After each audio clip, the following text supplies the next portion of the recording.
Bonjour à tous et bienvenue à vous. Inflation, pouvoir d'achat, retraite, spectre d'une contestation sociale.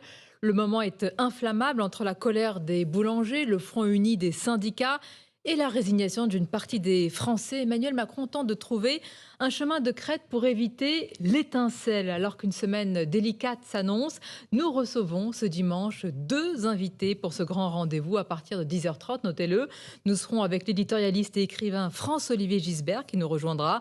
Et pour l'heure, c'est la directrice de la fondation IFRAP, Agnès Verdier-Molinier, qui nous accompagne. Bonjour à vous. Bonjour. Merci d'être là. Auteur également du livre Le vrai état de la France aux éditions de l'Observatoire. Et pour vous interroger, Agnès Verdier-Molinier, je suis entourée et accompagnée de mes camarades. Nicolas Barré, Les Échos. Bonjour Nicolas. Bonjour Sonia. Et le penseur et sociologue Mathieu Bock-Côté. Bonjour à vous Mathieu. Bonjour.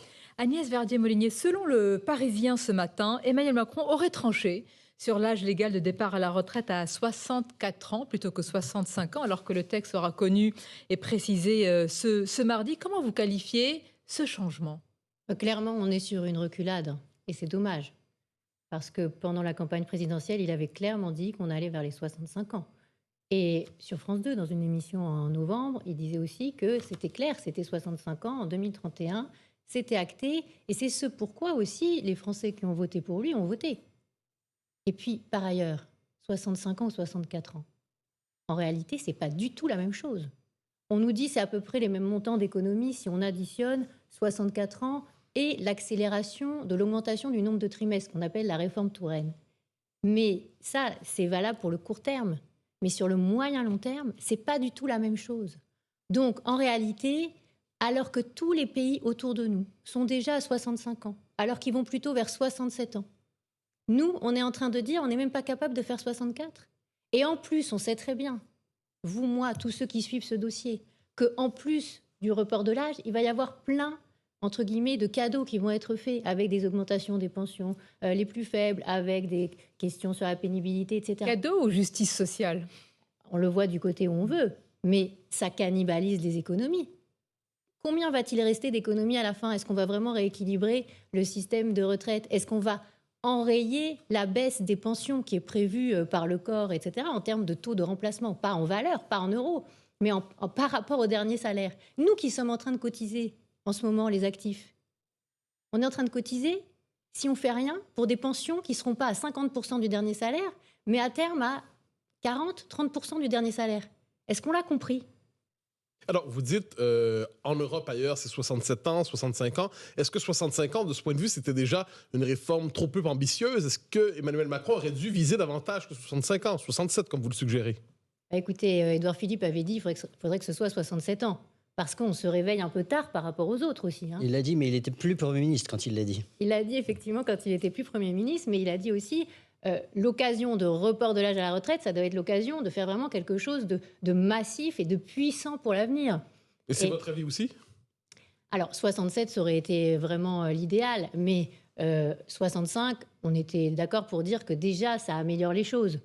Parce qu'à l'horizon 2040-2050, ça fait un peu plus de 40 milliards d'euros d'économies. Et ça permet vraiment d'équilibrer le régime. Tandis que 64, ça s'essouffle très très vite, beaucoup trop vite. Mais 67 ans, l'idéal. 65 ans, les syndicats promettent la révolution. Même 64 ans, le réformateur, comme on l'appelle, Laurent Berger, prévient et met en garde le gouvernement que ça ne passera pas du tout.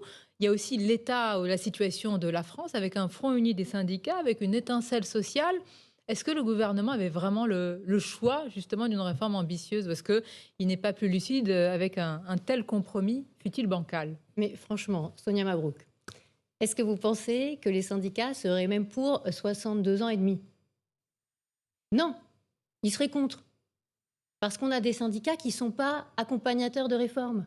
Parce qu'ils n'ont pas compris l'urgence financière pour la France. Est-ce que quelqu'un peut dire ce qui est en train de se passer dans notre pays? La charge de la dette est en train d'exploser. On avait voté pour 2022 39 milliards de coûts de la dette annuelle. 39. Maintenant, on a dépassé les 50 sur 22. Et en 23, on va aussi être à plus de 50 milliards. Et dans les années qui viennent, si on a des taux sur la dette, là on était à 3% au mois de décembre, sur les emprunts à 10 ans, si ça augmente au-delà de ça, on va se retrouver dans une situation hyper critique. Oui, mais pour revenir aux retraites, et c'est la même chose sur la dette, comment est-ce que vous expliquez que ce que vous dites, cette pédagogie, le fait que les autres soient à plus que 65 ans, par exemple, ça ne prend pas? Comment est-ce que vous Ça ne expliquez prend pas ça? parce qu'il y a dans, disons, le débat public, des forces politiques ou syndicales qui racontent des choses qui sont fausses, Sur l'état de la France, sur le vrai Mais état de la clairement, France, selon vous. qui ne disent pas la vérité, qui ne préparent pas les Français à ce qu'ils vont vivre dans les prochains mois. Est-ce Mais que... les Français savent bien qu'il y a une dette importante, qu'il y a une charge de la dette, Oui, mais qu'il y a des ils n'ont déficits. pas compris, je pense, Nicolas Barré, la corrélation entre le dossier retraite et le dossier dette. Personne ne leur explique. Moi, j'entends beaucoup de dirigeants politiques, y compris dans la majorité, dire finalement, on fait la réforme des retraites pour pouvoir dépenser dans d'autres secteurs, dans l'éducation, dans l'hôpital. Mais ce n'est pas vrai du tout.